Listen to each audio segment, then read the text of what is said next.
እግዚአብሔር መጀመሪያ እኛን ሊያድን ሲወርድ መጀመሪያ የፈለገው አሁንም ድረስ በነገራችን ላይ ክርስቲያኖች ክርስቶስን መስሎ እሱ ያስተማረውን ትምህርት ለመኖር መፈልጋለሁ የሚል ሰው ካለ መጀመሪያ መጠየቅና መጀመሪያ ማወቅ ያለበት ነገር ቢኖር የኛ ጸባይ አሁንም ተመሳሳይ ከኛ የባሰ ከኛ የበረታ ከኛ በላይ እግዚአብሔር የሚያስፈልገው ሰው እንዳለ እያወቅን እንደኛ ለሌላው ቅድሚያ የማይሰጥ እንደኛ ለሌላው የማያዝንና ቦታ የማይሰጣለን።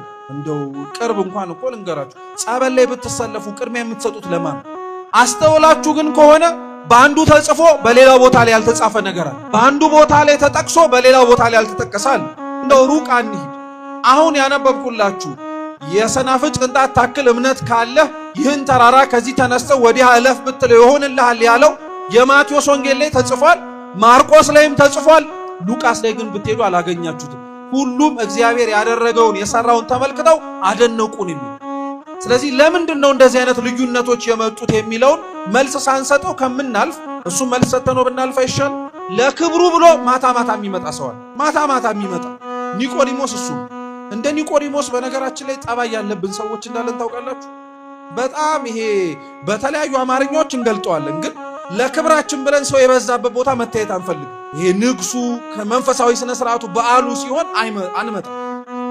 ሰው ደብዘዝ ሲል ቀዝቀዝ ሲል ጨለምለም ሲል ግን ጉዳይ ለብቻው ማወራው ምን እያለ ሲጀመር ሰው ስለተሰበሰበ ያንተን ጉዳይ ሰማም እንዴ? አንድ ሲቀጥል ሁለተኛ የራስህን ለራስህ ቦታ የምትሰጠውን የክብርህን ነገር በሌላ ቦታ ላይ አታጠቀም። ብቻዬን ፈልጌ ነው ከሰው ጋር ተሰብስቤ ልገኝ የማልችልበት ምክንያት ኖሮኝ ነው፣ እሱ አሳማኝ ነው። ነገር ግን ክብራችንን ሌላ ሽፋን መስጠት የለብንም። ለክብር የተጨንቄ ነው ማለት አለ። ቢቻልህ በሉ ቢቻልህ ምኔን አድንልኝ እስኪ ቢቻልህ በሉ ድጋሚ አሁንም ድገሙት። እግዚአብሔር ቢቻልህ ይባላል አይባልም? ግን እንደምንለው ታውቃላችሁ እኛ ከሷ አንብስም እንዴ? እነሱ እኮ ቢያንስ እንኳን እንደው ክፋትም ቢሆን ክርስቶስ ያልተወለደበት ዘመን ላይ ነው ነቢያትን ያሳድዱት። እኛ ክርስቶስ ተወልዶ ቅዱስ ሥጋው ክቡር ደሙ የሚፈተትበት ዘመን ላይ ሆነን አይደል እንዴ? በበደል ላይ በደል፣ በኃጢአት ላይ ኃጢአት፣ በክፋት ላይ ክፋት የምናደርገው ከኛም ሳይብስ ሌላውንም ጭምር ኃጢአትና በደል ውስጥ የምንቀጠው። እግዚአብሔር እውነት ከዚህ ደዌ ይፈውሰን።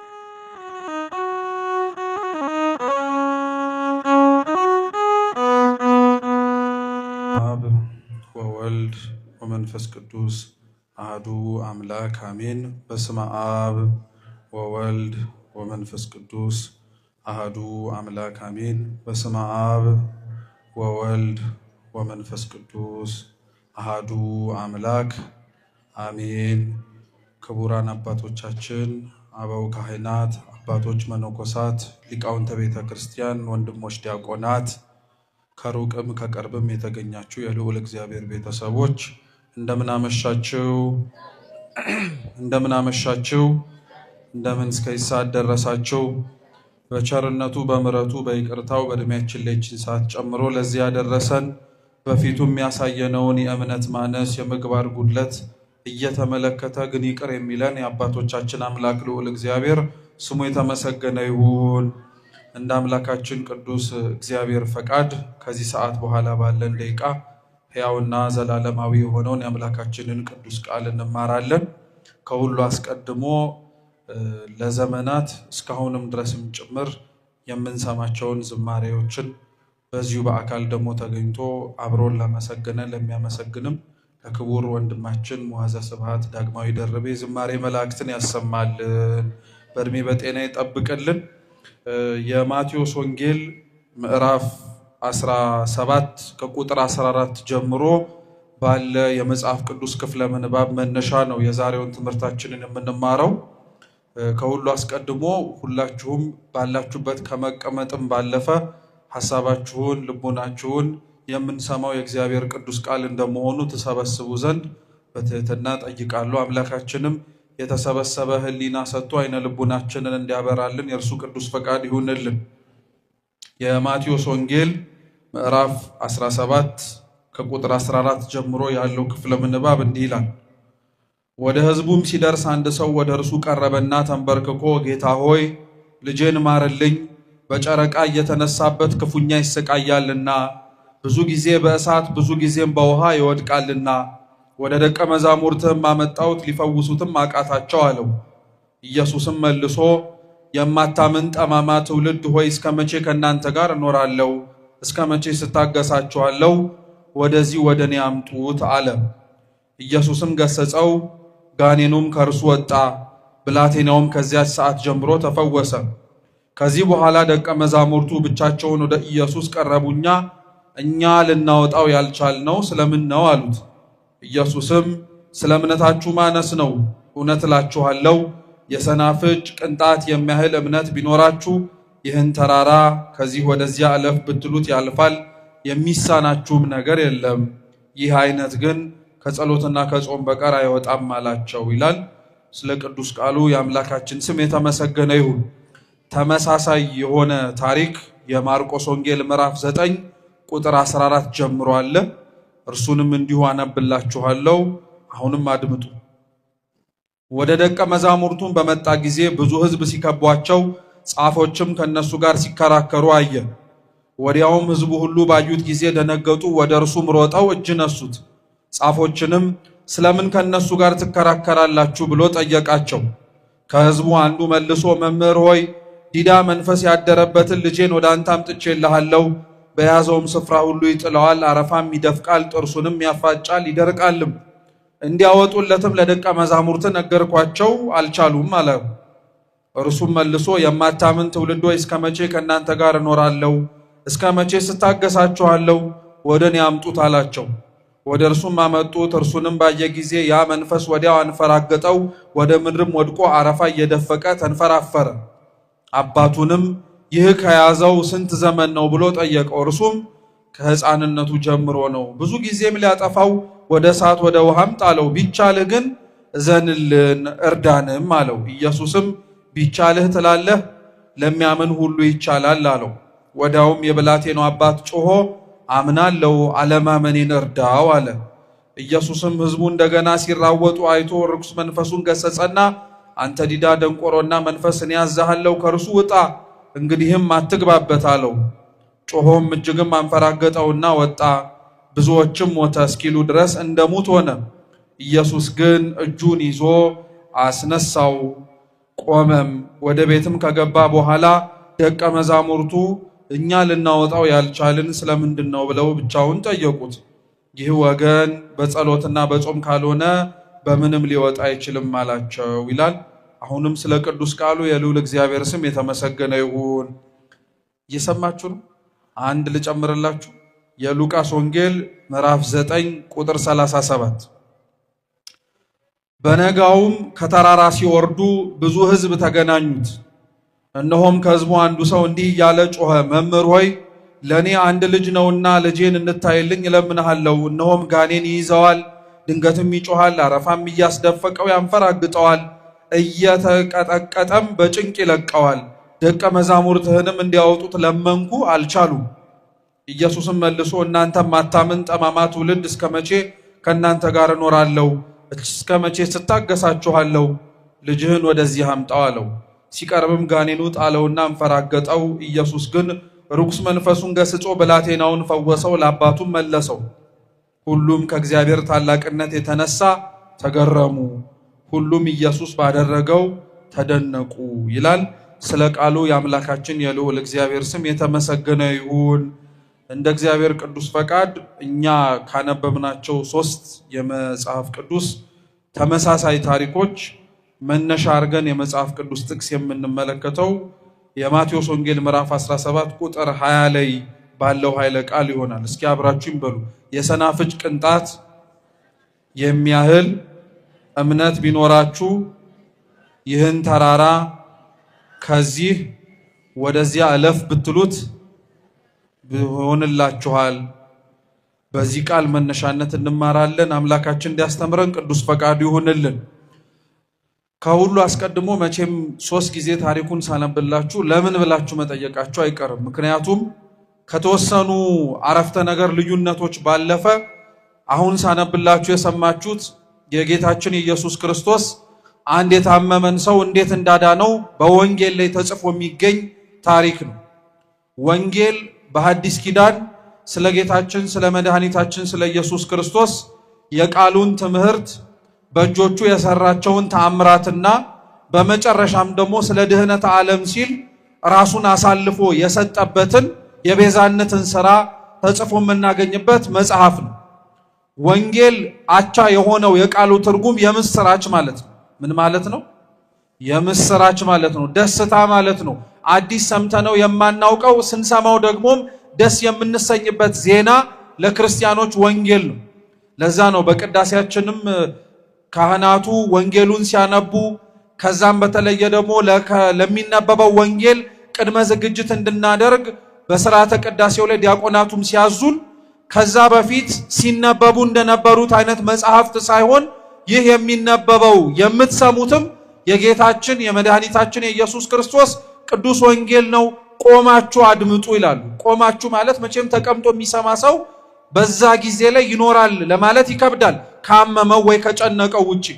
ቆማችሁ ግን ሲባል በስጋ ብቻ ለማለት ሳይሆን ሕሊናችሁ ወደዛ ወደዚህ ማለቱን አቁማችሁ ባላችሁበት ጸንታችሁ ክርስቶስ ሊላችሁ የፈለገውን ነገር ልቡናችሁን ሰምታችሁ አይምሯችሁንም ከፍታችሁ አዳምጡ ይላል እና ወንጌል ትልቅ የሆነ ቤተክርስቲያናችን ውስጥ ያለ ስለ ክርስቶስ ትምህርት፣ ስለ ክርስቶስ ታሪክ፣ ክርስቶስ ለዓለም ሁሉ ስላደረገው የድህነት ሥራ ተጽፎ የምናገኝበት መጽሐፍ ነው።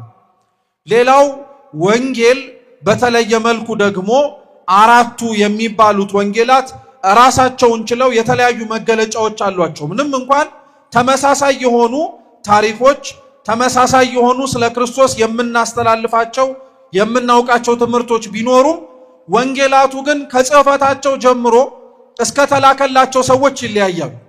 ለምሳሌ የቅዱስ ማቴዎስ ወንጌል የተጻፈው ለአማኞች ነው። የቅዱስ ሉቃስ ወንጌል የተጻፈው ቴዎፍሎስ ተብሎ ለሚጠራ ለአንድ ሰው ነው። የቅዱስ ማርቆስ ወንጌል የተጻፈው ለማያምኑ ሰዎች ነው። ስለዚህ ወንጌላቱ የተጻፉላቸው ሰዎች ይለያያሉ።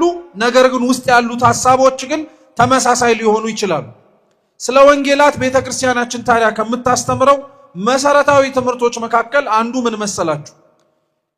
የመጀመሪያዎቹ 3 ወንጌላት ማለትም የማቴዎስ፣ የማርቆስ እና የሉቃስ ወንጌል የሚናበቡ ወንጌላት ተብለው ይጠራሉ። ወይም ተመሳሳይ የሆኑ ሐሳቦች በተደጋጋሚነት የሚገኙባቸው ናቸው። በእንግሊዘኛው ሲኖፕቲክ ይባላሉ። አንድ ላይ አብረው መናበብ የሚችሉ ማለት ነው። እነዚህ ወንጌላት ላይ በጣም በተለየ መልኩ አንዳንድ ታሪኮች በተደጋጋሚ ሲጻፉ እናገኛለን። የዮሐንስ ወንጌል የመለኮት ወንጌል ነው ራሱ የሚባለው። ከሶስቱ አብረውት ካሉት ወንጌላት ራሱ የሚለይ ወንጌል ነው። በጽሕፈቱም ይለያል። የተጻፈበትም አጻጻፍ መንገድ ብቻ ሳይሆን ውስጥ የሚያነሳቸው ርዕሰ ጉዳዮቹ ራሱ የዮሐንስ ወንጌል ይለያል። አንደኛ ዮሐንስ ወንጌል እንዲለይ የተደረገበት ምክንያት ምን መሰላችሁ? ቅዱስ ዮሐንስ ወንጌላዊ ሌሎቹ ወንጌላት ሲጻፉ የማንበብ ዕድል ነበር። ማለትም እነሱ ከጻፉ በኋላ ነው ዮሐንስ ወንጌሉን የጻፈው። ስለዚህ ምናልባት እነሱ ጽፈውት አጽንዖት መሰጠት የሚገባውን፣ እነሱ ተናግረውት መደገም የሚያስፈልገውን፣ እነሱ ደግሞ ሳይጽፉት ቀርቶ መጻፍ የሚያስፈልገውን ነገር ዮሐንስ በወንጌሉ ላይ ጽፎልናል። ነገር ግን እንደዛ ስንል የዮሐንስ ወንጌል መለኮታዊ ወንጌል ነው፣ 3ቱ ተናበው የሚነበቡ ወንጌላት ናቸው ስንል ሐሳቡ የእግዚአብሔር ሐሳብ እንደሆነ ግን መርሳት የለብንም። እስኪ ሐሳቡ በሉ እንጂ የማን ሐሳብ ነው? የእግዚአብሔር ሐሳብ ነው። በአራቱም ወንጌላት ተጽፎ የምናነበው የምንመለከተው የምንረዳው አንዱ እግዚአብሔር ነው። ብቻቸውን ብናነባቸውም ራሳቸውን ችለው ትርጉም ይሰጡናል። ራሳቸውን ችለው የሚያስተላልፉት መልእክት አለ። ሙሉ በሙሉ ግን ስለ ክርስቶስ የተረዳና ያወቀ ሰው ግን አራቱንም ወንጌላት ቢያንስ በትንሹ ማናበብ መቻል አለበት። ምክንያቱም አንዱ ላይ ተጽፎ እንዳልኳችሁ ሌላው ላይ ያልተጻፈ ታሪክ ሊኖር ስለሚችል እነዚህን አስታርቆ ካልሆነ በቀር አንዱን ብቻ ገንጥሎ ወይም አንዱን ወንጌል ብቻ አንስቶ ይሄንን አንብቤ ይሄን ተረድቻለሁ ቢል ሌሎቹ ያልጻፉትን ሌሎቹ ደግሞ ጽፈውት አጽንዖት የሰጡትን ነገር ግራ ሊጋባ ይችላል። በምሳሌ ላስረዳችሁ ግልጽ ለማድረግ። አሁን ከፊት ለፊታችሁ አንድ ስዕል አለ ልበላችሁ። ለምሳሌ የእመቤታችን ስዕል ነው ልበላችሁ። የእመቤታችን ስዕልን ለአራት እኩል ቦታ ብንሸፍነው ማለትም አንድ መጋረጃ በቀኝ፣ አንድ መጋረጃ በግራ፣ አንድ መጋረጃ በቀኝና በግራ ከታች አድርገን ስንት መጋረጃ አረግነው? 4 መጋረጃ አረግነው። አሁን ለምሳሌ በላይ ያለውን በቀኝ በኩል ያለውን አንዱን መጋረጃ ብንከፍተው ብቻውን ብቻ ያን የተከፈተውን መጋረጃ አይቶ አንድ ሰው ምንድነው የምታየው ተብሎ ቢጠየቅ መልስ መስጠት ይችላል አይችልም? መልሱ እንጂ ምን ማለት ይችላልሽ? ከላይ ያለውን አንዱን ክፍል ተገልጦ ቀኛን ብቻ ቢያይ ምን ማየት ይችላል? እሺ ከሰዓታችን አንፃር ላሳጥርላችሁ ቀላልም ስለሆነ ማለት ነው። ከመቤታችን ከላይ በቀኝና በግራ ምኖች አሉ? መላእክት የሉም እንዴ? ሚካኤልና ገብርኤል። ስለዚህ አንድ ሰው የእርሷን ፊት እንኳን ማየት ባይችል ከላይ ያሉትን መላእክቶች ያሉበትን ብቻ ብናሳየው ይሄ ምንድነው ብንለው ቅዱሳን መላእክት ማለት ይችላል። ጥሩ ከታች ያሉትን አንዱንና ሌላኛውን ደግሞ ብንገልጠው ይሄ አባ ሕርያቆስ ነው፣ ይሄ ቅዱስ ኤፍሬም ነው ማለት ይችላል። እየሰማችሁ ነው? ጥሩ ሙሉን አራቱንም መጋረጃ አንስተ ነው ስዕሉ ስለምንድን ነው ብለን ብንጠይቀው ግን ስለምን ብሎ ነው የሚመልሰው? ስለመቤታችን ብሎ ነው የሚመልሰው። ለብቻውም ስዕሉ ትርጉም አለ። መላእክት አይተነበታል፣ ቅዱሳንም ተመልክተነበታል። ግን ስዕሉ በሙሉ በአንድነት ገጣጥመን ግን እንመልከተው ብንል ግን መሃሉ ላይ የስዕሉና የመሰባሰባቸው ምክንያት ማን አለች? እመቤታችን አለች። ወንጌል ማለት እንዲህ ብቻቸውን ቢነበቡም ትርጉም ይሰጣሉ። ሙሉ በሙሉ ግን አብረው ሲናበቡ ግን አንድ ልክ የሆነ በደንብ በስነ ስርዓት ልናረዳውም ልናስረዳውም የምንችለውን መልእክት ማስተላለፍ ይችላሉ ማለት ነው። ስለዚህ እንዳልኳችሁ ወንጌላት በቁጥር 4 ሆነው ወንጌላት በተለየ መልኩ ደግሞ ማቴዎስ፣ ማርቆስ እና ሉቃስ አብረው የተናበቡ ወንጌል ናቸው ብያቸዋለሁ። እነዚህ ወንጌላት ላይ ታዲያ ተደጋጋሚ ታሪኮች ታገኛላችሁ። አሁን እኔ ያነሳውላችሁ አንዱ ታሪክ ነው። 3 ጊዜም ያነበብኩላችሁ ለምክንያት ነው። በነገራችን ለምን መሰላችሁ? የመጀመሪያውን የማቴዎስ ወንጌልን ሳነብ፣ ቀጥሎ ማርቆስን፣ በመጨረሻም የሉቃስ ወንጌልን ስናነብ በደንብ ሰምታችሁ ከሆነ ውስጥ ያሉት ታሪኮች ጭብጣቸው ተመሳሳይ ናቸው። ስለ አንድ ርዕሰ ጉዳይ ነው የሚያወሩት። አንድ የታመመን ሰው ጌታችን እንደፈወሰው አስተውላችሁ ግን ከሆነ በአንዱ ተጽፎ በሌላ ቦታ ላይ ያልተጻፈ ነገር አለ። በአንዱ ቦታ ላይ ተጠቅሶ በሌላ ቦታ ላይ ያልተጠቀሳል። እንደው ሩቅ አንሂድ።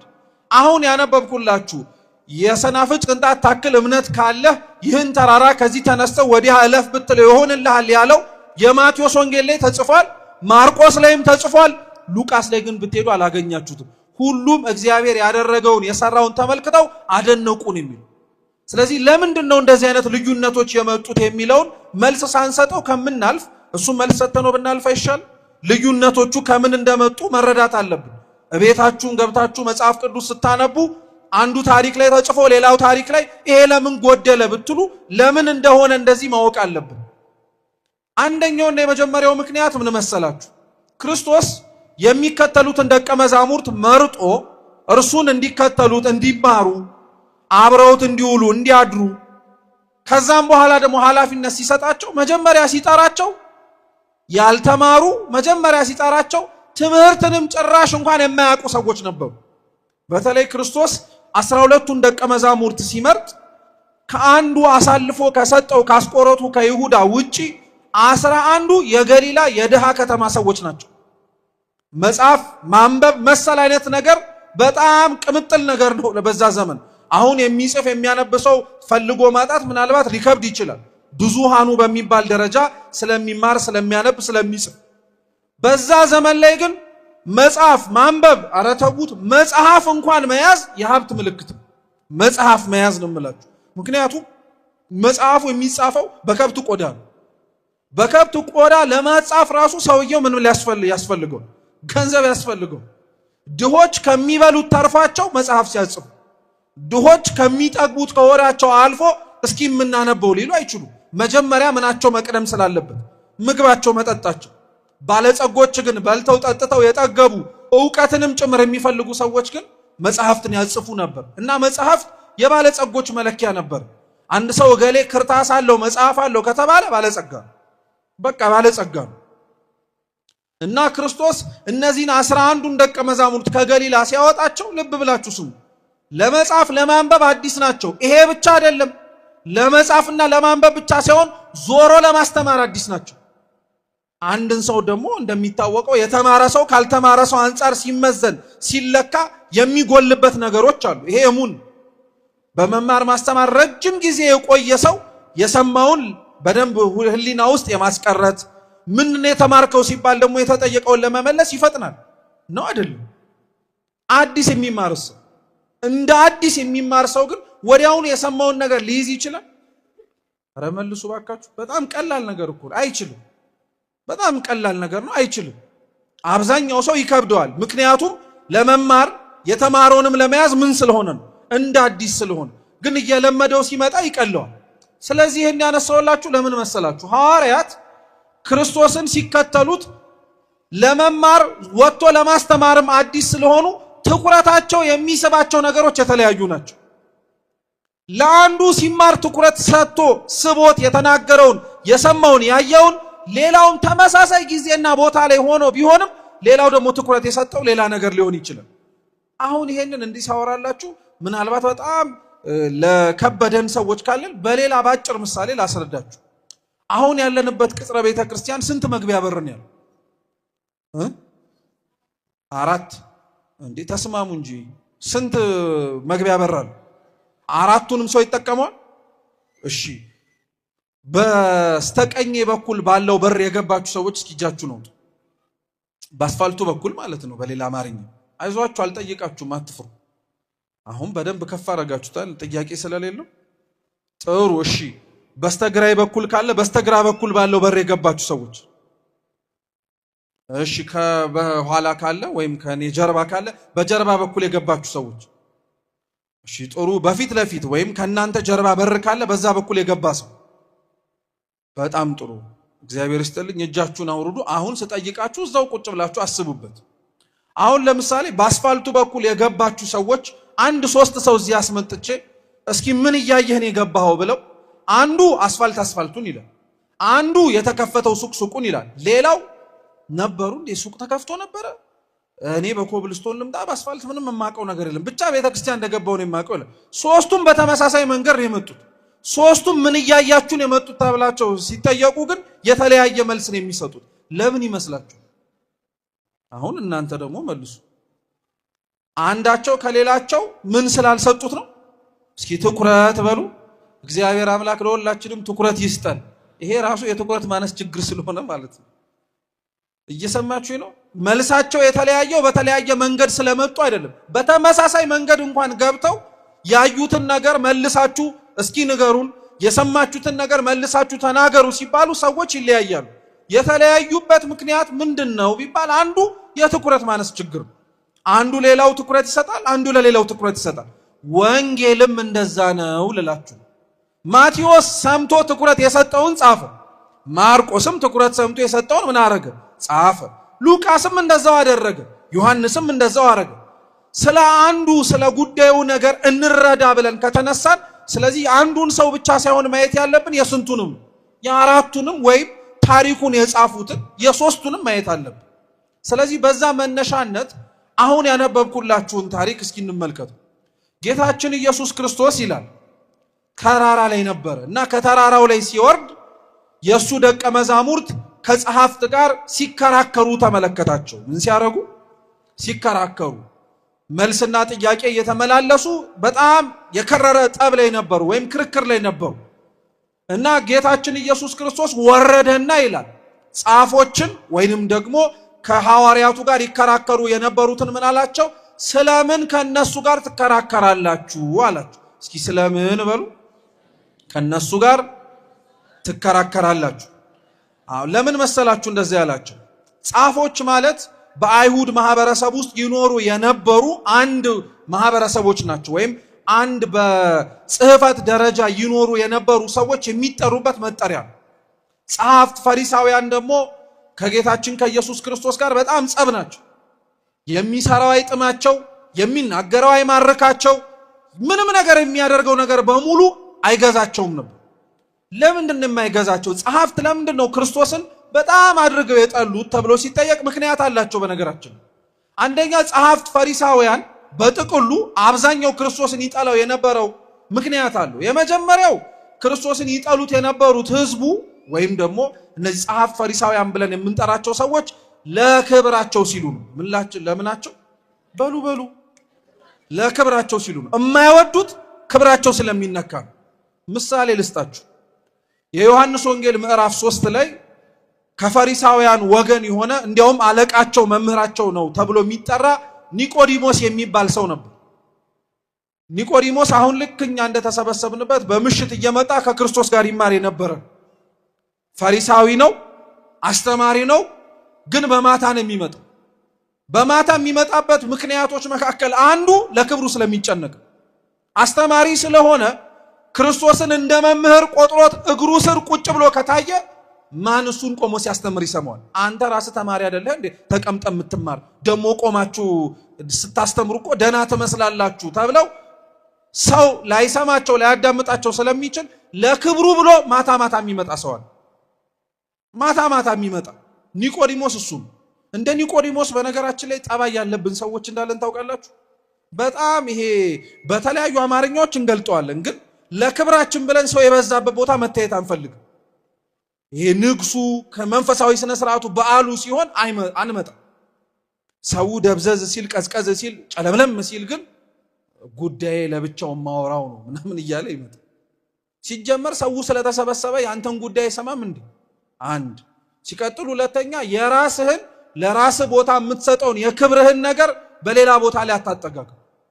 ብቻዬን ፈልጌ ነው ከሰው ጋር ተሰብስቤ ልገኝ የማልችልበት ምክንያት ኖሮኝ ነው፣ እሱ አሳማኝ ነው። ነገር ግን ክብራችንን ሌላ ሽፋን መስጠት የለብንም። ለክብር የተጨንቄ ነው ማለት አለብን። ኒቆዲሞስ ለክብሩ ተጨንቆ ነበረ። ማታ ይመጣ ነበር እና ጸሐፍት ፈሪሳውያን ይጠሩት የነበረው ክርስቶስን ለክብራቸው ስለሚጨነቁ ነው። አሁንም ድረስ በነገራችን ላይ ክርስቲያኖች ክርስቶስን መስሎ እሱ ያስተማረውን ትምህርት ለመኖር መፈልጋለሁ የሚል ሰው ካለ መጀመሪያ መጠየቅና መጀመሪያ ማወቅ ያለበት ነገር ቢኖር ክብርህና ክርስቶስ አብረው ሊሄዱ አይችሉም። ወይ ክብርህ ክርስቶስ ካልሆነ በቀር ማለት ነው እንጂ አንተ ክብር ለብቻ እግዚአብሔር ለብቻ አይሆንም። ክብርህ እግዚአብሔር ከሆነ አብረህ መኖር ትችላለህ። ለክብራቸው ብለው ይጠሉት ነበር። ሁለተኛ እናውቃለን ስለሚሉ ክርስቶስን አይፈልጉትም ነበር። አሁንም ተመሳሳይ ነው። ከኛም መካከል የምናውቅ የሚመስለን ተረድተን የጨረስን እድሜ ስላስተማረን ወይንም ደግሞ ቆይታችን የሆነ ነገር ስላሳወቀን ሙሉ በሙሉ ሁሉን ነገር ያወቀን የሚመስለን ሰዎች አለን። አይሆንም። ክርስቶስን የሚጠሉት እንዲህ አይነት ጸባይ የነበራቸው ሰዎች ናቸው። ስለዚህ ጌታችን ጻፎችን ከደቀ መዛሙርቱ ጋር ሲከራከሩ አየና ጻፎችን ለምን ትከራከራላችሁ ከነሱ ጋር አላቸው። ለምን መሰላችሁ? አንደኛ ጻፎች ከክርስቶስ ጋር ቆመው መከራከር አቅም የላቸውም። ሁሌ ሲያወሩ እንደተሸነፉ፣ ሁሌ ሲናገሩ መልስ እንደሰጣቸው። አሁን ገና ለገና ክርስቶስ ተራራ ላይ ስለወጣ እኮ ነው ለብቻቸው ሲያገኟቸው ማጥቃታቸው ነው በእነሱ ቤት። እግዚአብሔር ከኛ ጋር የሌለ አብሮን ያለ የማይመስልበት ጊዜ ላይ ጠላት እንደዛ የሚበረታብን ተጣርተን እኛ ዝም ስንባል አድነን ብለን እግዚአብሔር የዘገየብን ሲመስለን ጠላት እኮ የዛን ጊዜ ላይ ነው መናገር የሚጀምረው። አምላካችሁ የታለ ብሎ ነው የሚጀምረው። የዛን ጊዜ ላይ ክርስቶስ እንዲህ ነው የሚለው፣ ለምን ትከራከራለህ? መኖርና አለመኖሬን እኮ ድምፄን በማሰማት የሆነ ምልክት በማሳየት ብቻ የምታይ አምላክ አይደለሁም። ዝምታዬ ራሱ አንድ መልስ ነው። ለምን ትከራከራላችሁ አላችሁ። ለምን እነሱን ታስጨንቋቸዋላችሁ? መልስ ከፈለጋችሁ ለጥያቄው የእውነትም ማስተካከያ ከፈለጋችሁ እኮ እኔን ነበር መጠየቅ የነበረባችሁ እንደማለት ነው። ስለዚህ ክርስቶስ ለምን ጻፎችን ትከራከራቸዋላችሁ አላችሁ። ሁለተኛው ትምህርት ግን ለሐዋርያት ነው። በነገራችን ያው ጻፎችን ለምን ትከራከራላችሁ አለው እንጂ ጻፎች ብቻቸውን እርስ በርስ ነበር እንዴ ሲያወሩ የነበሩት ነው እንዴ? ከማን ጋር ነበር ሲያወሩ የነበሩት? ከሐዋርያት ጋር እኮ። በሌላ አማርኛም ሐዋርያትን ከነሱ ጋር ምን ታረጋላችሁ እያለ ነው። ለምን ታወራላችሁ እያለ ነው። አቅማችሁን ወቁ እያለ እኮ ነው በሌላ አማርኛ። እነሱን ተናግራችሁ የምታሸንፉበት እነሱን አስተምራችሁ የምታሳምኑበት ጊዜ አሁን አይደለም። ስለዚህ ለምንድን ነው ማገዶ የምትፈጁት? ተረጋጉ፣ ተቀምጣችሁ ተማሩ፣ ማወቅ ያለባችሁን እወቁ፣ መረዳት ያለባችሁን ተረዱ ሲል ለምን ትከራከራላችሁ አለ። ግን እነሱን የገሰጻቸው ጸሐፍቶችን በመናገር ነው። ልክ ክርስቶስ እሰቀላለሁ መከራ እቀበላለሁ ብሎ ሲናገር ቅዱስ ጴጥሮስ ምንድን ነበር ያለው? ይህ ባንተ አይሁንብህ ሲለው ወግድ አንተ ሰይጣን የሰውን እንጂ እግዚአብሔርን ሐሳብ አታውቅም ብሎ ጴጥሮስን ተናግሮት ነበር። አባቶቻችን ሲናገሩ ግን ግሳጼው ወይንም ደግሞ ማስተካከያው የቀረበው በጴጥሮስ አንጻር ለማን ነው? ለሰይጣን። እንደዚሁ ሁሉ ጻፎችን ተናግሮ ሐዋርያቶችን ማስተዋል እንዲችሉ አደረጋቸው። ጉዳዩ ግን እነሱ ከታች ሲከራከሩበት ይሄን ያክል ጊዜም ራሱ ጊዜ ፈጅተው ሲያወሩበት የነበረው ምንድነው? አንድ አባት ልጁ ታሞበት ይዞ መጥቶ መጽሐፍ ቅዱስ ለምታነቡትና ለምናነበው ሰዎች እንግዲህ ብዙ በሽተኞች የምናገኝበት መጽሐፍ ነው። ሽባ የሆነ አለ፣ እውር የሆነ አለ፣ ገና ከእናቱ ማህፀን ተወልዶ የማያይ አለ፣ ረጅም ዘመን በጸበል ድናለሁ ብሎ ጸበል ዳር የተኛ ሰው አለ። መጽሐፍ ቅዱስ ላይ ይላል ቅዱስ ኤፍሬም ሶርያዊ ስሙ ነው እንጂ የእያንዳንዶቻችን ታሪክ አለ ይላል። የእያንዳንዳችን ታሪክ አለ እና ስማችን ግን ይለያያል። ምናልባት ያንተ አበበ ከበደ ይሆናል፣ እዛ ውስጥ ያለው ግን ስም ሌላ ሊሆን ይችላል። ታሪኩ ግን ተመሳሳይ እና ክርስቶስ በዚህ ክፍለ ትምህርት ላይ አንድ ከህፃንነቱ ጀምሮ የሚጥል በሽታ ያለበትን ልጅ ነው አባት ይዞለት የመጣ። በጣም ክፉ በሽታ ነው በነገራችን ላይ በጣም ክፉ በሽታ ነው። ምክንያቱም አንድ ሰው በነገራችን ላይ የሚጥል በሽታ እንዳለበት የሚታወቀው መቼ ነው? ሲጥለው እኮ እንጂ ቆሞ ሲራመድ ጤነኛ ነው የሚመስል። ቆሞ ሲራመድ የሚያመመውም አይመስል። ሲጥለው ግን በጣም ክፉ በሽታ ነው። አባቱ ሲናገር እንደሰማችሁት አንዴ እሳት ላይ፣ አንዴ ውሃ ላይ፣ አንዴ ቀን ላይ፣ አንዴ ጨለማ ላይ በፈለገበት ቦታ ምን ያደርገዋል? ይጥለዋል። እና ደቀ መዛሙርትህ እንዲያድኑልኝ እንዲፈውሱልኝ አመጣው አለ። ልክ ነው ያደረገው። በነገራችን ላይ ክርስቶስ ለደቀ መዛሙርቱ ከመረጣቸው በኋላ እያስተማራቸው አጋንንትን ማውጣት እንዲችሉ ስልጣንን ሰጥቷቸው ነበር። እነሱ ራሳቸውም አጋንንት በስም ተገዙልን ብለው መጥተው ነግረውት። ስለዚህ ልክ ነው ያደረገው። ደቀ መዛሙርቱ ጋር ይዞ መምጣቱ ፈውሱልኝ ማለቱ ልክ ነው። ግን ሰውየው ሲናገር እንደሰማችሁት ደቀ መዛሙርት ግን ምን ሊያደርጉልን አልቻሉም ማለት አረ መልሱ ሊፈውሱልን አልቻሉም ማለት በቃ ሊፈውሱልኝ አልቻሉም ልጄ ለዛ ነው አሉ። እና ጌታችን ኢየሱስ ክርስቶስ ልጁ ለምን እንዳልዳነ መዳን እንዴት እንደሚችልም ከመናገሩ በፊት መጀመሪያ ምንድን ያለው ይሄ ጠማማ የሆነ ትውልድ ከናንተ ጋር እስከ መቼ ድረስ ነው የምንቆየው አለ። ምናልባት የሰውየው አባቱ ይዞት የመጣው ማለት ነው የሱ ንግግርና የክርስቶስ መልስ ግራ የሚያጋባ ይመስላል። አባትየው ልጄን ፈውስልኝ ነው እያለ ያለው፣ ክርስቶስ ደግሞ እስከ መቼ ከናንተ ጋር እኖራለሁ ነው እያለ ያለው። ምን አገናኝ? አባትየው የሚገርማችሁ ልጁ ከመቼ ጀምሮ እንደታመመ ሲጠየቅ ከህፃንነቱ ጀምሮ እንደታመመ ተናግሮ ከልጅነቱ ጀምሮ አስታሞታል። በሽታ በጣም ክፉ የሚያደርገው ታማሚው ስለታመመ ብቻ ሳይሆን ላስታማሚውም ጭምር ያስጨንቃል። ምክንያቱም አንዳንድ ታማሚ ለሚያስታምመው ሰው አይመች። በአንጻሩም ደግሞ አንዳንድ አስተማሚ ለሚታመመው ሰው አይመች። በጣም ጭንቅ ነው። በሽታ በጣም ከባድ ነገር የሚያደርገው በሽታው እንደ በሽታ ጤና መታጣቱ ብቻ ሳይሆን የታመመውም ሰው ያነጫንጨዋል፣ አስተማሚውም ሰው ከሆነ ደረጃ በኋላ ሊበቃው ይችላል። እና በጣም ከባድ ነገር ነው። ከህፃንነቱ ጀምሮ ነው የታመመው ሲባል ደግሞ እስኪ ያስቡት አያድርገውና ከልጅነት ጀምሮ አብሮ ያደገ በሽታ ማለት ነው። ወይ አልዳነ ወይ አልገደለ ወይ እስከ መጨረሻው ድረስ ታማሚ መሆንህን አውቀ ተስፋ እንድትቆርጥ አላረገ። በተለይ ቅድም እንዳልኳችሁ ደግሞ የሚጥል በሽታ እንደመሆኑ ሲነቃ ወይም ደግሞ ከበሽታው ሲድን 50-50 ነው የሚሆነው። ነገ ወይ ጤነኛ ልሆን እችላለሁ ይላል ወይ ነገ ልታመም እችላለሁ። ይሄን ቁስል አባቱን ጭምር ከልጅነቱ ጀምሮ ተሰቃይቶበት እና ከህፃንነቱ ጀምሮ እንደታመመ ነገሩ። ሞክሯል ያቅሙን ግን አልቻልኩም አለ። በቃ ከአቅሜ በላይ ስለሆነ ነው ወደ አንተ ያመጣሁታል። በዚህ ንግግር ውስጥ ግን የሚገርማችሁ ያ ባለጸጋ ክርስቶስን ቢቻልህ ልጄን አድንልኝ ብሎት ነበር። እስኪ ቢቻልህ በሉ ቢቻልህ ምኔን አድንልኝ? እስኪ ቢቻልህ በሉ ድጋሚ። አሁንም ድገሙት። እግዚአብሔር ቢቻልህ ይባላል አይባልም? ግን እንደምንለው ታውቃላችሁ? እንደው አምላኬ ከቻልክ ብላችሁ አታውቁ? እናውቃለን በደንብ አድርገን። እንደው አምላኬ ከቻልክ እንደው ላስቸግረህ ብዬ እኮ አይደለም። ሰው የምናዋራ ይመስል አንዳንድ ጊዜ ላይ በጣም ነው መጠንቀቅ ያለብን። በነገራችን ላይ ለእግዚአብሔር ቢቻልህ የሚባል አምላክ አይደለም። እና የአባትየው ቢቻልህ ብሎ የተናገረው ንግግር የእምነት ጉድለት እንዳለበት ያመላክታል። እንዲያድነው ፈልጎ ከመጣ አድንልኝ አንድ መልስ እኮ ነው። ቢቻልህን ምን አመጣ? በቃ አድንልኝ ይበለው። አለማመኑን የእምነት ችግር እንዳለበት በአፉ ባይናገር እግዚአብሔር የውስጡን ያውቀዋል። ያውቀዋል እኮ ቢቻልህ ግን ብሎ ጭራሽ ጮክ ብሎ አወራው እና እንደዛ ብሎት ከጨረሰ በኋላ ደግሞ ትዝ ይላችኋል ሳነብላችሁ ምን እንዳሉ ደቀ መዛሙርት ግን ሊያወጡልኝ አልቻለም። እና ምን አይነት ጸባይ መሰላችሁ ይሄ ሰውዬ ያለ የራሱን አለማመንና የራሱን ያለማመን ጉድለት ከማየት ይልቅ ደቀ መዛሙርቱ ልጁን ላይፈውሱለት የሚችሉበትን ምክንያት ነው መጀመሪያ ያየው። እና ቅዱስ ዮሐንስ አፈወርቅ ምን ይላል? ይሄን ባለጸጋ ተመልከቱት፣ የራሱን አለማመን አይቶ እግዚአብሔርን አለማመኔን እርዳው ከማለት ይልቅ የሌሎቹን ወዳጆቹን ያለማመናቸውን ወይም ደግሞ ያለባቸውን ጉድለት ጎልቶ እንዲታይ ምክንያት ሆናል። እውነት ለመነጋገርም ክርስቶስ የገሰጸው ለዛ ነው።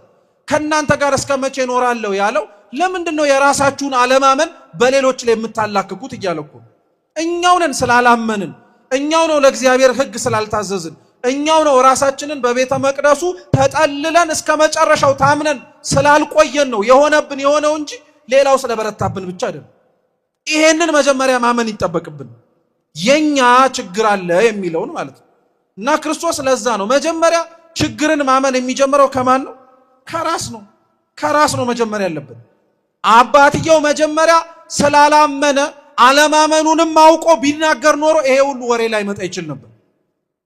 ግን በሱ ቤት የራሱን አለማመን በደቀ መዛሙርቱ ሊሸፍነው ፈለገ። የራሳችንን ድክመት በነገራችን ላይ ስንት ሰዎቻችን እኮ ነን በሰው ድክመት የምንሸፍን ስለማይታወቅ ሰው እንደጠበቀን ሆነን ሳንገኝ ስንቀር እኮ እኛ እንደተጠበቀን ሆነን ያልተገኘነውን ሰዎች የኔ ጉድለት ነው ከማለት ይልቅ የገሌ ድክመት ነው የምንል ሰዎች አሉ። መታረም አለብን፣ መስተካከል አለብን። አይሆንም፣ እንደዚህም ሊሰራ አይችልም። ስለዚህ ደቀ መዛሙርቱን ማሸማቀቅ ፈለገ ይሄ ባለጸጋ። ስለዚህ ክርስቶስ መልሶ ራሱን እንዲያ የተናገረው ይሄ ጠማማ ትውልድ እስከ መቼ ከእናንተ ጋር እኖራለሁ? አንተ የደቀ መዛሙርቴን ድክመት ነው የነገርከኝ፣ እኔ እኮ የእናንተን የሁላችሁን ያለማመን ችግር ላስረዳችሁ እችላለሁ። ስለዚህ እስከ መቼ ከእናንተ ጋር እኖራለሁ? ሞቱን ናፈቀ ይላል እንዲያውም ቅዱስ ቄርሎስ። እስከ መቼ እኖራለሁ እኮ ማለት አንዳንድ ሰው በጣም ሲመረው ከልክ በላይ ሲበዛበት እንደው አምላኬ ብሎ እስከ መቼ ነው የምታኖረኝ ይላል። ራሱ ክርስቶስ እስከ መቼ ከእናንተ ጋር እኖራለሁ? ከኛ ጋር እንኳን መኖር በቃ እስኪያበቃና መሄድን እስኪመኝ ድረስ አለማመን አያችሁ እግዚአብሔር እንዴት እንደሚያንገሸግሸው። በሱ ያለን እምነት ሲጠፋ እንዴት እግዚአብሔር ራሱ እንደሚያዝን ተመለከታችሁ? ምን አለ አብሬያቸው ባልሆንኩኝ እስኪል ድረስ ያስደርሳል። እስከ መቼ ድረስ ከእናንተ ጋር እኖራለሁ? እስከ መቼ ድረስ ከእናንተ ጋር እስመላለሳለሁ? ግን ደግሞ በአንዱ አንጻር አሳዝኖታል። ከልጅነቱ ጀምሮ ሲንገላታበት የነበረበት በሽታ ስለሆነ ልጅህን አምጣዋል። ምክሩን ከወሰድክ ማስተካከል ያለብህን ካወቅ አንተም ራስህ አለማመኔን እርዳው ብለህ ከተናገርክ ጥሩ ልጅህን አምጣዋል። ልጁን አመጣው። ጌታችን ኢየሱስ ክርስቶስም አንተ ዲዳና ደንቆሮ መንፈስ ውስጡ ያለኸው ውጣ አለው። አንፈራገጠው። የሞተ እስኪመስላቸው ድረስ ሰዎች ደነገጡ። ግን ክርስቶስ አምላካችን ፈወሰው። ከልጅነቱ ጀምሮ ሲሰቃይበት የነበረውን አዳን። ልብ ብላችሁ ስሙ ክርስቲያኖች። መጽሐፍ ቅዱስ ላይ ጌታችን ኢየሱስ ክርስቶስ አድርጓቸዋል ተብለው የተፈጸሙ ተአምራት ተጽፈው የምናገኛቸው ክርስቶስ ተአምር መፈጸም እንደሚችል አንደኛ ምልክት እንዲሆኑ ነው። እኛ ማመን ለከበደን፣ እኛ ማመን ለሚያቅተን ሰዎች እንዲህ አይነት ነገሮች ስንሰማ ተስፋ እንዲሰጡንና እምነታችን እንዲጨምሩልን ነው ዋነኛው ምክንያት። የመጀመሪያ የሚጻፍ እየሰማችሁ ነው። ሁለተኛው ክርስቶስ ያደረጋቸው ተአምራት የሚጻፉበት ወይንም ደግሞ ተጽፈው የምናገኝበት ምክንያት እኛም በእነሱ አይነት ተመሳሳይ በሽታ የተያዝን ሰዎች ስላለን።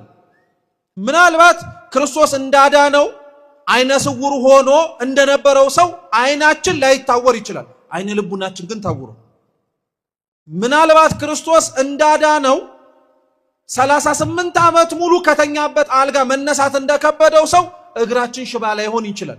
ነገር ግን እግረ ህሊናችን ግን ሽባ ሆኖብን ወደ እግዚአብሔር መቅረብ ከብዶን ክርስቶስ ዲዳ ደንቆሮ የሆኑትን ሰዎች መስማት እንዲችሉ ጆሮአቸውን እንደከፈተው የኛ ጆሮ እኮ መስማቱን ሊሰማ ይችላል። ነገር ግን ክርስቶስ ወዶ ይመስላችኋል ጆሮ ያለው መስማትን ይስማ ያለው? መስማት የጆሮ ብቻ ሳይሆን የእዝነ ህሊናም ጭምር ስለሆነ ነው። የህሊና ጆሮም ጭምር ተመሳሳይ የሆነ ውስጣዊ በሽታ አለብንኛ። እና ይሄንን ታሪክ ሊቃውንተ ቤተ ክርስቲያን ለዛ ነው ተመልከቱት ይላሉ። የሚጥል በሽታ ተብሎ የተጠቀሰው እኛ እንደምናውቀው የሚጥለው በሽታ ወይም ኤፒሌፕሲን የሚባለው እንደሱን አይነቱን ለማለት አይደለም። እሱ አይነቱ በሽታ እግዚአብሔር እንደሚፈውሰው አንደኛ ማስተማሪያ ነው። እንደው እየለኮስን ክብሪት አፍንጫው ላይ ከምናደርገው እግሩን እየዘቀዘቅን ወደዛ ወደዚህ ከምናደርገው መታመሙን ካወቅ ፈውስ ሊሰጠው ወደሚችለው ወደ እግዚአብሔር ብታመጣው ማምጣት ከቻል ሊድን የሚችል በሽታ ነው አንደኛው። ሁለተኛው ግን ምን መሰላችሁ? የሚጥል በሽታ እየተባለ የሚጠቀሰው ኃጢአት ነው። እስኪ ኃጢአት በሉ እንጂ ኃጢአት ነው የሚጥል በሽታ።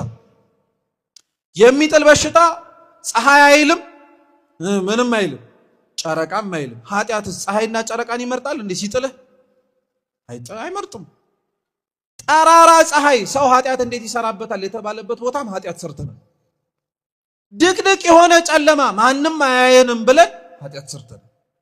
የሚጥል በሽታ እሳት ውስጥም ይጥላል፣ ደግሞ ምን ውስጥ ይጥላል? ውሃም ውስጥ ይጥላል። ኃጢአትም ተመሳሳይ ነው።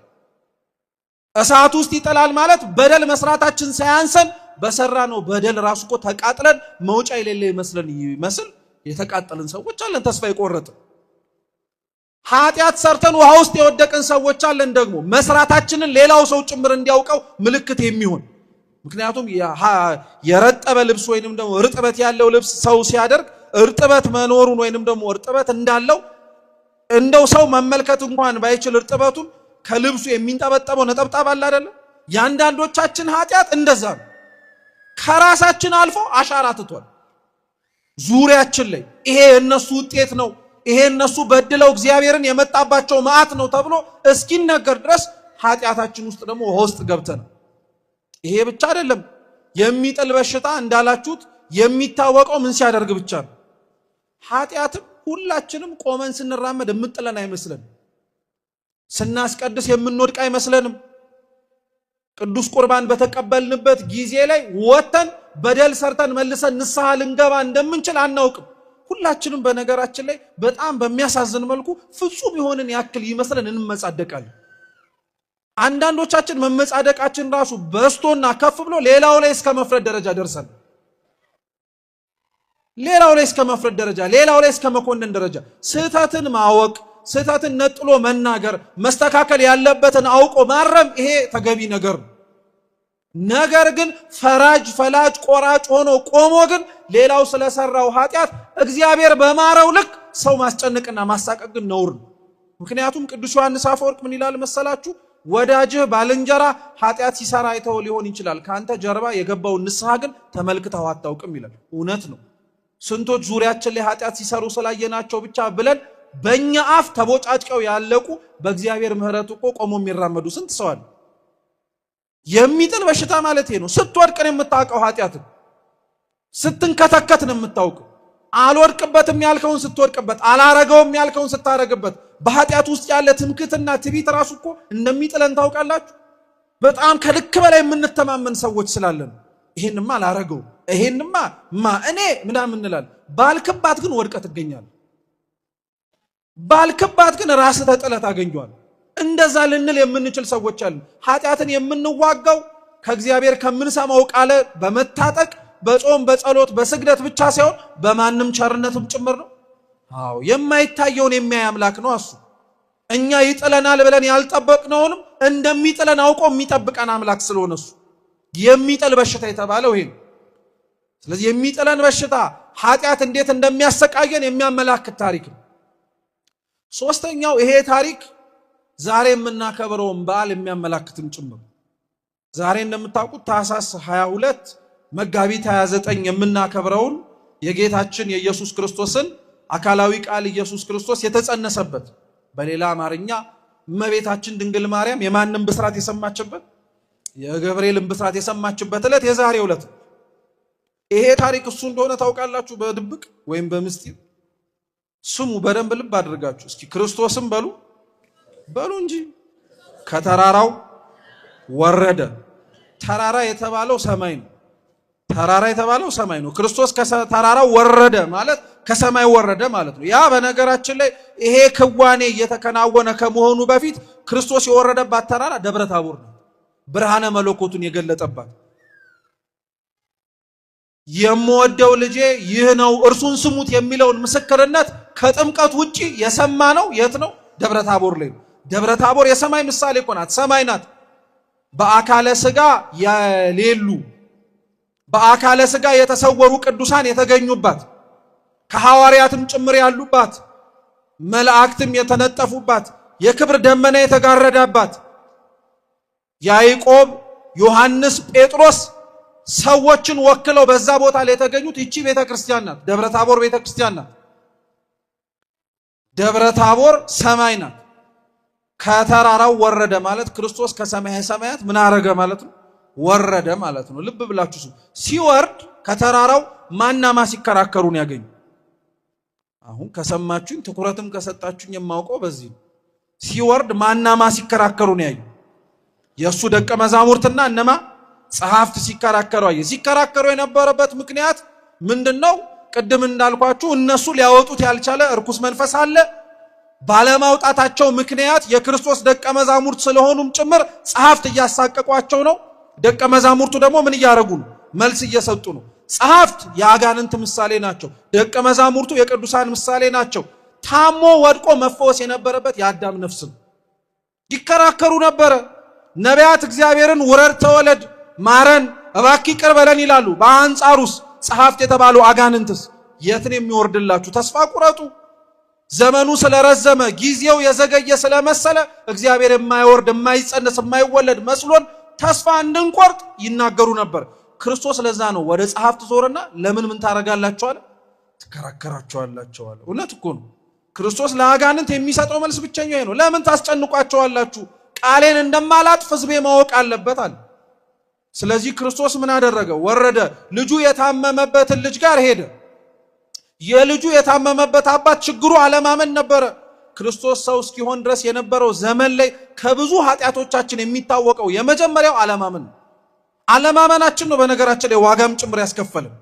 ኦሪት ዘፍጥረት ምዕራፍ 3 ላይ አዳምና ሔዋን ዕፀ በለስን እግዚአብሔር አምላክ ሕጉን አሳድሮበት ምንድን ያለው? ብትበሉት ሞታላችሁ አላችሁ። ሰይጣን ደግሞ መጣና ብትበሉት ምን ትሆናላችሁ አላችሁ። እና ሰይጣንን ሰምተው በለሷን ቅጠሏን ቀጥፈው የበሉ ጊዜ ላይ ኃጢአትን ብቻ ሳይሆን ያስተዋወቁት አለማመንንም ጭምር ነው ያሳዩ። እግዚአብሔር ብትበሉት ትሞታላችሁ ካላቸው በላይ ሰይጣን በልታችሁት አምላክ ትሆናላችሁ ያሉትን ቃል አዳምና ሔዋን አመኑ። ያለማመናቸው ችግር ያመጣው ስለሆነ ክርስቶስ እስከ መቼ ከእናንተ ጋር እኖራለሁ ብሎ የአባትየውን ድክመት የኛም ድክመት እንደሆነ ነገረን።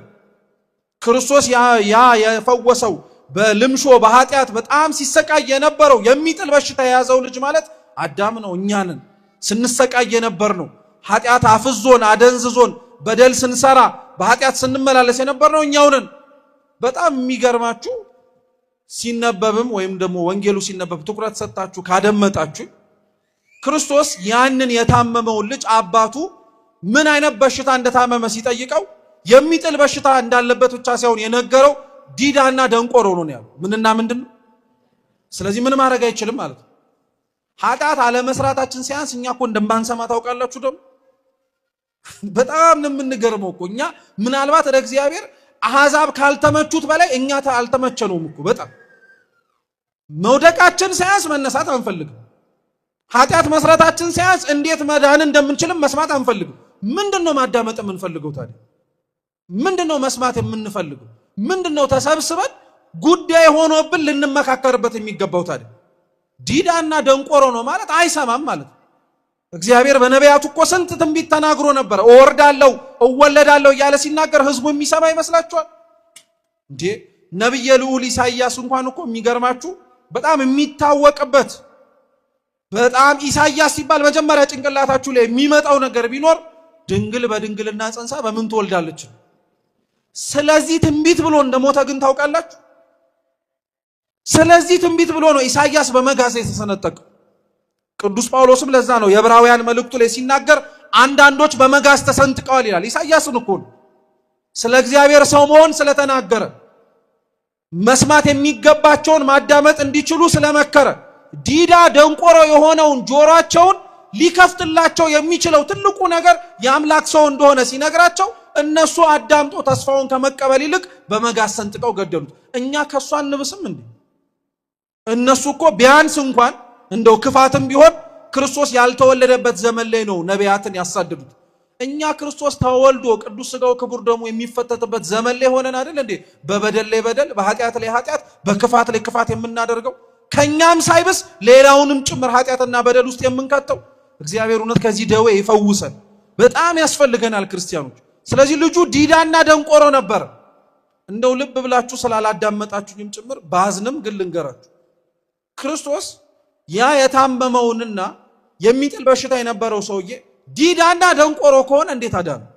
ሄዶ እኮ አንተ መንፈስ ከዚህ ውጣን ያለው አይደል? የማይሰማ ከሆነ እንዴት ተናገሩ? እንደው እንዲህ ብላችሁ እንኳን እኮ መጠየቅ አለባችሁ። የማይሰማ ሰው የአፍን እንቅስቃሴ ሊያደምጥ ይችል ይሆናል እንጂ ድምጽ መስማት ይችላል? ወይም ድምጽ ቢያደምጥ እንኳን መናገር ይችላል? በጣም እኮ ከባድ ነው። መስማት የሚሳነው ሰው አንዳንዴ ምንድነው አንጻራዊ የሆነ መስማት የተሳናቸው ሰዎች አልፎ አልፎ ይሰማሉ፣ ግን ሊናገሩ ይችላሉ።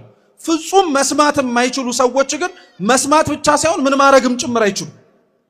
አራሰው መልሱ መናገርም ይከብዳቸዋል። ለዛ እኮ ነው በማዳመጥ እንዲችሉ የማዳመጫ መሳሪያ ይደረግላቸውና መናገር ስለማይችሉ ግን በምን እንዲያወሩ ይደረጋል? በምልክት ቋንቋ መግባባት እንዲችሉ ይደረጋል።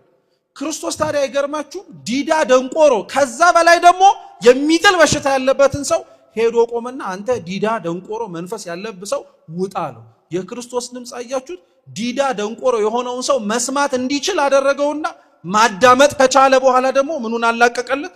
መንፈሱን አላቀቀለት። ተመሳሳይ እኮ ነው። እግዚአብሔር መጀመሪያ እኛን ሊያድን ሲወርድ መጀመሪያ የፈለገው ጆሮአችንን ምናችንን የድንግል ማርያም ጆሮ ማለት በጣም ትልቅ ጆሮ ነው። ወርቅ የሆነ ጆሮ መስማት ያለበትን ያደመጠ ለሰማውም ደግሞ ባሪያ ነኝ ብሎ የታዘዘ። እኛ ለሰማነው የእግዚአብሔር ቃል ባሪያ ሆነን ታዘን ቢሆን ኖሮ የት ቦታ በደረስን ነበር። ክርስቶስ ዲዳና ደንቆሮ የሆነውን ሰው መናገር እንዲችል አንደበቱንና ጆሮን እንደከፈተለት የሰው ልጆች በሙሉ መስማትና መናገር እንድንችል በድንግል ማርያም ጆሮአችንንም አንደበታችንንም ከፈተልን። ከዛስ በኋላ መንፈሱን ለቀውጣ ብሎ አይደለ ነፃ ያደረገው። በእርሷ ጆሮ አማካኝነት ወደ ሰው ልጆች ደግሞ ተመላልሶ እኛን ሁሉ ካለብን ችግርና ምስቅልቅል ኃጢአትና ነውርም ጭምር አጸዳን ማለት ነው። ታሪኩ በነገራችን ላይ እሱን የሚያመለክተው የክርስቶስን የመጨረሻውን የማዳኑን የቤዛነቱን ስራ ነው።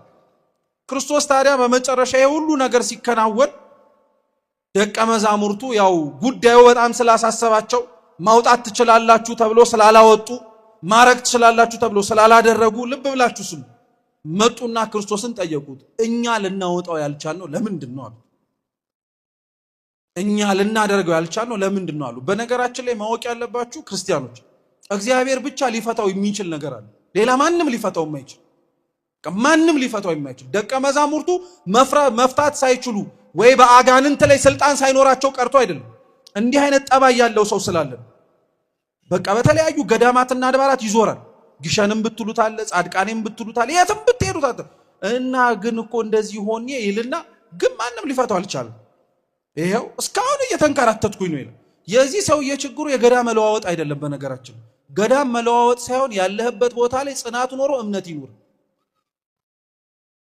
እኛ ልናወጣው ያልቻልነው ለምንድን ነው አሉት። ክርስቶስ ምን አላቸው? አንደኛ ስላላመኑ ነው። በነገራችን እነሱም ራሳቸው የእምነት ችግር ጉድለት ስለነበራቸው ነው። ግን እንዲህ አይነቱ ሊወጣ የሚችለው በምንና በምንድን ነው አላቸው? በጾምና በጸሎት ነው አለ። እና አምብሮስ የሚባል አንድ የቤተ ክርስቲያን ሊቅ ምን ይላል መሰላችሁ? ክርስቲያኖች ይላል ልብ ብላችሁ አድምጡ። በሰው ላይ ያደረን እርኩስ መንፈስ፣ በሰው ላይ ያደረን ጸላኤ ሰናያት በጾምና በጸሎት ይወጣል ብሎ የነገራቸው ለደቀ መዛሙርቱ ነው እንጂ ልብ ብላችሁ ስሙ፣ ለታመመበት ለልጁና ለአባትየው አይደለም። ሊያሳስበው የሚገባው የልጁ ጤናና ልጄ እንዲህ እንዳይሆን ምን ላርግ ብሎ መጠየቅ የነበረበት ማን ነው? አባትየው እኮ ልጁ እኮ ነው። እነሱ ግን ከተፈወሱ በኋላ ምን አረጉ? ጠቅልለው ወጡ። አንዳንድ ሰው ከዳነ ጥያቄው ከተመለሰለት በኋላ ጉዳዩም አይደለም ጥንቅር ብለን እንደምንጠፋው ግን እኛው ነበርን። ተመልሰን ደግሞ ጸሎታችን ሲሰማ መተን ተመልሰን እንዲህ እንዳንሰቃይ ምን እናርግ ማለት የነበረብን። ስለዚህ ምን አለ አምብሮስ የሚባለው ሊቅ ሲያስተምር፣ ተመልከቱ ክርስቲያኖች፣ ያንዳችንን ህመም ሌሎቻችን እንደምንፈታው፣ ያንዳችንን በሽታ ሌሎቻችን ፈውስ እንደምናሰጥበት አታውቁም ምን ይላል። ክርስቲያኖች አንተ ጤነኛ ሆንክ ማለት ጤና የተነሳውን የሌላው ወንድምህን ጤና ልታስመልስለት እንደምችል አታውቅም? አንተ ጤነኛ ከሆንክ ጤና ያጣውን የሌላውን እህትህን ወይም እህትሽን ልታስመልሽላት ጤናዋን እንደምችል አታውቂም? የማርቆስ ወንጌል ላይ ክርስቶስ ከተሰበሰበበት ቤት ውስጥ አንድ የታመመባቸውን ጓደኛቸውን በቃሬዛ ተሸክመው የመጡ 4 ጓደኞች ነበሩ። ሊያስገቡት ቢፈልጉ ማን ያስገባቸው? ቤቱ ሞልቷል፣ ውጩም ጭምር ተጠላቅልቋል። ከክርስቶስ ፈውስ ፈልገው እሱ በቃሬዛ እንደመጣ ያዩት ቆመው የመጡት ሰዎች እንኳን አልራሩለት። የኛ ጸባይ አሁንም ተመሳሳይ፣ ከኛ የባሰ ከኛ የበረታ ከኛ በላይ እግዚአብሔር የሚያስፈልገው ሰው እንዳለ እያወቅን እንደኛ ለሌላው ቅድሚያ የማይሰጥ እንደኛ ለሌላው የማያዝንና ቦታ የማይሰጣለን። እንደው ቅርብ እንኳን እኮ ልንገራችሁ፣ ጸበል ላይ ብትሰለፉ ቅድሚያ የምትሰጡት ለማን ነው?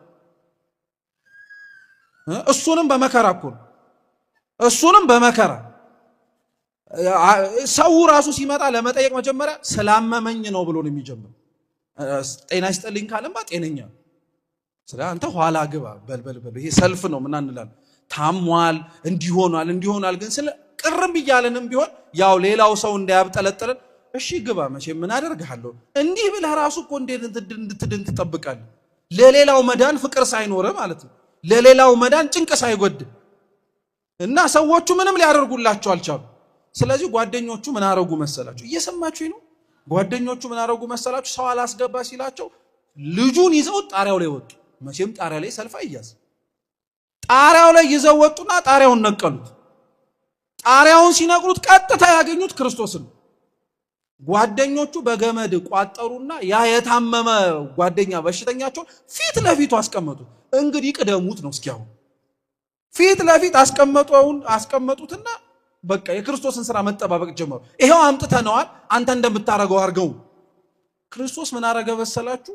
የታመመውን ልጅ ተመለከተና ቀና ብሎ ጓደኞቹን አያቸው። አራቱም ገመድ ይዘው ቆመዋል። ምን አለ መሰላችሁ? ስለናንተ እምነት ብዬ እሱን ፈውሼዋለሁ። አምኖ እኮ ይምጣ ባናውቅም ስለነሱ እምነት ግን ብሎ ያ ተሸክመውት የመጡትን ሰው ግን እግዚአብሔር ፈውስን አሰጥቶታል። በጾምና በጸሎት ካልሆነ በቀር እንዲህ አይነቱ ነገር አይወጣም ማለት አንደኛ አንተም ችግር አለብኝ የምትል ከሆነ ጾም ጸልይ ማለት ነው። ሁለተኛ ሌላውም ሰው ችግር ኖሮበት ካየ አንተ ጤነኛ ስለሆንክ አያገባኝም አትበል። ለሌላውም ሰው ምን አድርግ? ጾም ጸልይ፣ የሌላው ነፍስ ይግደድህ ማለት ነው። እንዲህ አይነቱ ነገር ሊኖረን ያስፈልጋል። ክርስቶስ እንዲህ አላቸው፣ ቀጠለምና አጠነከረላቸው። የሰናፍጭ ቅንጣት ታክል እምነት ካላችሁ ይህን ተራራ ከዚህ ተነስተ ወዲያ ሂድ ብትሉት ምን ያደርጋል? ያልፋል። እና እምነት ምን ያክል ትልቅ ቦታ እንዳለው ክርስቶስ በዚህ በልኩ አስተማራቸው። ስሙ በደንብ። ቅዱስ ጳውሎስ ደግሞ አንደኛ ቆሮንቶስ መልእክቱ ምዕራፍ 13 ላይ ስለ ፍቅር ሲያስተምር ምን ይላል መሰላችሁ? ተራሮችን እንኳን ማፍለስ የምችልበት እምነት ቢኖረኝ ምን ግን ከሌለኝ ከንቱ ነኝ አለ። እምነት ያለ ፍቅር ዋጋ የለውም ማለት ነው። አያችሁ፣ ፍቅርም ያለ እምነት ትርጉም ሊኖረው አይችልም ማለት ነው። ሁለቱም አብረው ነው የሚሄዱት። የጳውሎስን ቃል ግን ልብ ብላችሁ ተመልከቱ። ጌታችን ያለው የሰናፍጭ ቅንጣት ታክል እምነት ካላችሁ ይህን ተራራ ነው ያለው እንጂ ተራሮች አላል። ጳውሎስ ግን ሊያስተምረን የፈለገው ምን መሰላችሁ? ክርስቶስ አዎ ተራራን ያለው ግን በሱ ካመንክ ፍቅርም ካለህ ግን አይደለም አንድ ብዙ ተራሮች ማንሳት ትችላለህ ማለት ነው። ያ ተራራ እኮ አልነሳ ያለን የህይወታችን የሁላችንም በደልና ኃጢአት ክፋታችን ከእግዚአብሔር አላስቀርብ ያለን ነገራችን በሌላውም አንጻር ብትመለከቱት እግዚአብሔርን ሁሌም ደጅ እየጠናን የምንመላለስበት ጥያቄያችን ወይ እምነት ስለሌለን ነው፣ ወይ እምነታችን ስለጎደለ ነው፣ ወይ ፍቅር ስለሌለን ነው፣ ወይ ፍቅራችን ስለጎደለ ነው። እግዚአብሔር እምነትንም ፍቅርንም ለሁላችንም ይስጠን። እንዲህ ሲሆን እግዚአብሔር መስራት ይቻላል። እንዴት ታክል እምነት ግን ካላችሁ ነው ያለው? የሰናፍጭ ቅንጣት እስኪ በሉ እንጂ የሰናፍጭ ቅንጣት ማክል። በነገራችን ላይ የሰናፍጭ ቅንጣት ታክል እምነት ካላችሁ ሲባል አንዳንዶቻችን ምን ብለን እናስበዋለን? ሰናፍጭ ትንሽ ናት፣ ትንሽዬ እምነት ካላችሁ ለማለት ነው እንላለን። አይደለም። ልብ ብላችሁ ስሙ። ሰናፍጭ ይላሉ አባቶቻችን በትርጓሜ ነቅ የለባትም ወይንም ደግሞ የተሰነጠቀ ወይንም ምንም አይነት ለመሰንጠቅም የሚመለከት ምንም አይነት ነገር የለባትም። ፍጹም ናት በሁሉም በኩል እና ምን ሊል ፈልጎ ነው የሰናፍጭ ቅንጣት ታክል ሲል እንከን የሌለበት እምነት ይኑራችሁ እኔን እንደዛ መኑኝ እያለ ነው እግዚአብሔር። ደግሞ ጥሎ የማይጥለውን እግዚአብሔር እንደዛ ካላመንክ ማን ልታምን ነው? እውነቴን እኮ ነው የምላችሁ። አንዳንዴ በጣም ልናምናቸው የሚገቡና አምነናቸውም እኮ ጭምር ያሉ በጣም ብዙ ነገሮች አሉ። እንደሚጥሉን እያወቅን የቆምክበት መሬት እኮ እንደምትቀበርበት እያወቅ እየተራመድክበት ነው። እንዴት እግዚአብሔርን ከመቆምክበት መሬት በላይ ማመን ሊከብድህ ይችላል? እንደዛ እኮ ነው እግዚአብሔር የሚል። ከመሬቱ በላይ እኔን እመነኝ እያለ እኮ ነው። አዳልጦ ትወድቅበታለህ፣ ስትሞት ትቀበርበታለህ። የትም ብትገባ የማታመልጠው ግን ከማን ነው? ከእግዚአብሔር እኮ ነው። የትም ብትሄድ እሱን እንከን በሌለበት እመኑኝ ሲል። ሁለተኛ ሰናፍጭ ይላሉ ውጯ ነጭ ነው ውስጧ ቀይ ነው። ሃይማኖትም እንዲሁ ነው የሚሰበከው። ሃይማኖት ያለው ሰው እምነት ያለው ሰው ፍቅር ያለው ሰው የሚታወቀው በውጭ ነጭ ነው፣ ተስፋ አለው፣ ፍቅር አለው። የሚሰብከው የሚታይ ነገር ነው፣ ህይወት ነው። በውስጥ ስትገቡ ቀይ ነገር አለው። ቀዩ ማለት ስለ እምነቱ የሚከፍለው ዋጋ ነው። ማመናችን የሚታወቀው እምነታችንም ጭምር ከኛ ጋር እንዳለ የምናውቀው አንገታችንን በመስጠት ብቻ አይደለም፣ ላመንበትም ጭምር ታምነን መኖር ስንችል። ሁላችንም እኮ አማኝ ነኝ በምንልበት ልክ አንጾምም፣ አንጸልይም፣ አንሰግድም፣ አንመጸውትም፣ መልካም የሆኑ ነገሮችን አናረግም። እናሳ እንዴት እኛ ታዲያ አመኑ ተብሎ ሊነገርልን ይችላል? እምነት አደራችሁን ክርስቲያኖች የሚገለጠው የሚታወቀው ስለሞትንና ስለምንሞትለት ብቻ አይደለም። እምነት የሚታወቀው የሚገለጠው ስላመንለትም ነገር ሳንሞት በቁመናችን መኖር ስንችል፣ ስለ እግዚአብሔር ብለን ሁሉን መተው ስንችል፣ ስለ እግዚአብሔር ብለን ደግሞ መኖር ስንጀምር። እግዚአብሔር እኮ አምላካችን ተጸነሰ ተወለደ ብለን እናገራለን። የተጸነሰው የተወለደው እኮ ላንተ ነው። አንተ በመልካም ስራ መጸነስ እንድትችል፣ አንተ በመልካም ስራ ዳግም መወለድ እንድትችል። እግዚአብሔር እኮ ሰው የሆነው ይላል አረጋዊ መንፈሳዊ አንተ ያጣውን አምላክነት ሊሰጥ ነው። እንዲያውም እሱ ምን ይላል? አምላክ ሰው የሆነው ሰው አምላክ መሆን እንዲችል ነው ይላል። እስኪ አምላክ በሉ እንጂ ሰው የሆነው ሰው ምን እንዲሆን ነው? ጎሽ አብራችሁኝ አላችሁት። አምላክ እስኪ በሉ ሰው የሆነው ሰው ምን እንዲሆን ነው? ሰው ምን እንዲሆን ነው? አምላክ ሰው የሆነው አምላክ እንዲሆን ነው። ኧረ ተው እስኪ አሁንም በሉት። አምላክ ሰው የሆነው ሰው አምላክ መሆን እንዲችል ነው። አምላክ ማለት መለከ ከሚለው የግዕዝ ግስ ነው የወጣው፣ ገዢ ማለት ነው። ሰው ደግሞ ተገዢ አይደል? ልብ ብላችሁ ስሙ። ገዢው አምላክ ተገዢ የሆነው ተገዢ የሆነው እኛ በሁሉም ገዢ መሆን እንድንችል። ስለዚህ ለእግዚአብሔር ካልተገዛ ምንም ነገር አይታዘዝልህም። ለእግዚአብሔር ዝቅ ካላልክ ምንም ነገር ዝቅ አይልልህም። ለእግዚአብሔር ብለህ ክብርህን ካልተው ከእግዚአብሔር ክብር አይሆንም። ለእግዚአብሔር ብለህ ፍቅርንና እምነት ከሌለ አምላክ ራሱ እምነትና ፍቅርንም ጭምር አይሰጥም። ስለዚህ ክርስቲያኖች በዚህ ሰሞነ ብስራትም በምናስብበት የክርስቶስ የአምላካችንን ሰው መሆንም ጭምር በምንናፍቅበት ጊዜ ላይ ለራሳችንም ጭምር ከህሊናችን መጥፋት የሌለበት አምላካችን መድኃኒታችን ኢየሱስ ክርስቶስ ምን ከኛ ፍጹም የሆነ እምነት አግኝቶ ነው? ምን ከኛ እንደ ሰናፍጭ ምንም እንከን የሌለበት ነገር ቢኖር ነው ብትሉ እኛማ የለንም።